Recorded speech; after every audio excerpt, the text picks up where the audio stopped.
হয় এটা অর্জুন ভালোই জানত। না না ম্যাম, আমি কিছু করিনি, আমাকে যেতে দিন। ঝাড়া আর কিছু বলার আগেই অর্জুন হঠাৎ দৌড় লাগাল। বিদ্যুতের গতিতে ঘুরে সে কাছের সরু অন্ধকার গলির দিকে ছুটল। কাদা ছিটিয়ে সে নিজের প্রাণ বাঁচানোর জন্য দৌড়াচ্ছিল। ওকে ধরো, ঝাড়া চিৎকার করল, কিন্তু সঙ্গে সঙ্গে সতর্কও করল।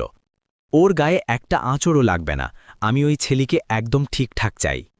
ঝাড়ার দুজন হৃষ্টপুষ্ট বডিগার্ড তৎক্ষণাৎ অর্জনের পিছনে ছুটল। অর্জুন ওই এলাকার প্রতিটি কোণ চিনত। সে আবর্জনার স্তূপের উপর দিয়ে লাফ দিল এবং একটা ভাঙা দেয়ালের পিছনে লুকোনোর চেষ্টা করল। কিন্তু বডিগার্ডরা পেশাদার ছিল। কয়েক মুহূর্তের মধ্যেই তারা অর্জুনকে একটা বন্ধ গলিতে ঘিরে ফেলল। সামনে উঁচু দেয়াল, পিছনে দুজন ভারী শরীরের নিরাপত্তারক্ষী। অর্জুন হাঁপাচ্ছিল, বৃষ্টিতে তার শরীর কাঁপছিল। দেওয়ালের সঙ্গে পিঠ ঠেকিয়ে দাঁড়িয়ে পড়ল। ভয়ে তার শ্বাস বন্ধ হওয়ার মতো হচ্ছিল। হয় এটা অর্জুন ভালোই